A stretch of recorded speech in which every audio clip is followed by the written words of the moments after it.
In the 2 months that Dune Awakening has been live, it has gone through quite a lot. There's been all the hacking and cheating, the duping, the exploits, the griefing, all the changes to the deep desert, changes to how the game plays, the changes that have upset people or made people happy.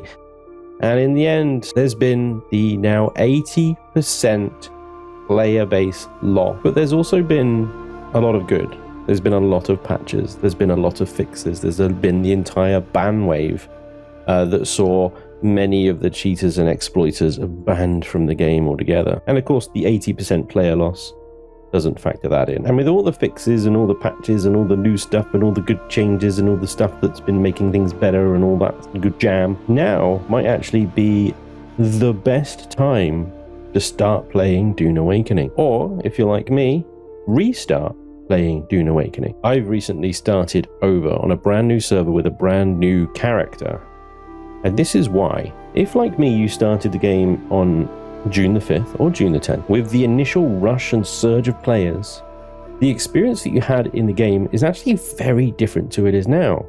If you, like me, join a low population server starting out fresh in Hagga Basin South, you'll find a lot fewer players competing for resources and POIs. In fact, it plays much more like a single player game than an MMO.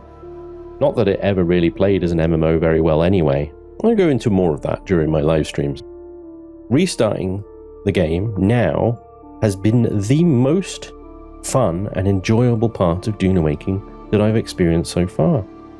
There's actually enemies in the testing stations this time.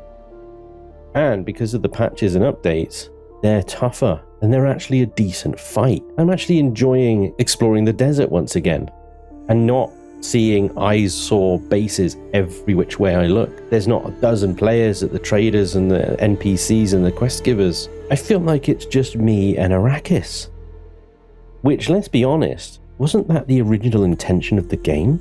So, if you're like me and you're looking at Dune Awakening in your Steam library and you're going, I just don't want to, maybe consider starting from scratch. I know, it's crazy. You spent 2 months building up your character, building up all the tech, progressing through the tech trees, looting, mining, progressing, delving into the deep desert, risking PvP, or you're actively engaging in it to get where you are now.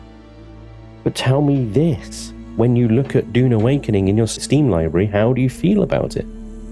Because when I look at it, I'm overwhelmed with a general feeling of, meh, I don't want to. And that was because the end game kinda sucks. It's not kinda about it, it absolutely bloody sucks.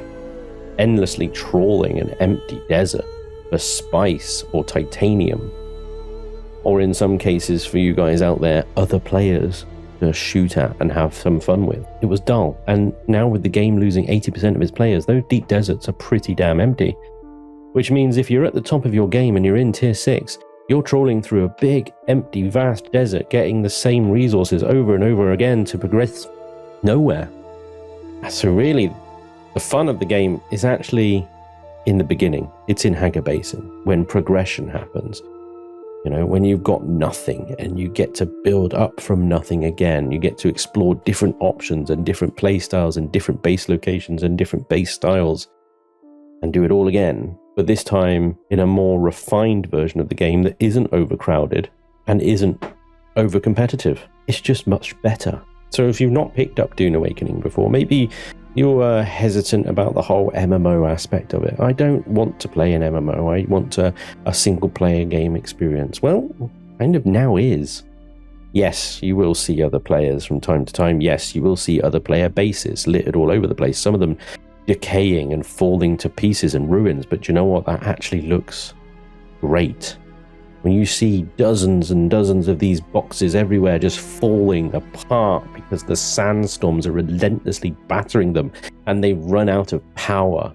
And soon, when that sub-thief console goes, you'll be able to loot the damn things or claim them for your own. It actually adds something to the air of Arrakis, you know, the whole relentlessness of the desert, just decaying and destroying all these structures that have, you know, befallen abandoned players. It's kind of cool. So consider this. If you've never played Dune, now's the time to try it. Maybe you want to wait for a sale, whatever, that's fine.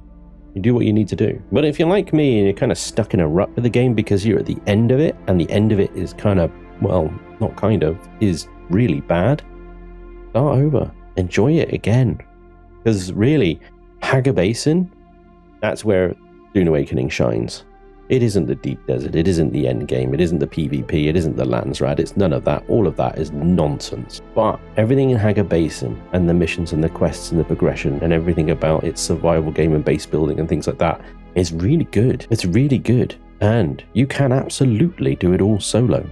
There's no need to be part of a guild or a group or anything when you're doing Hagga Basin.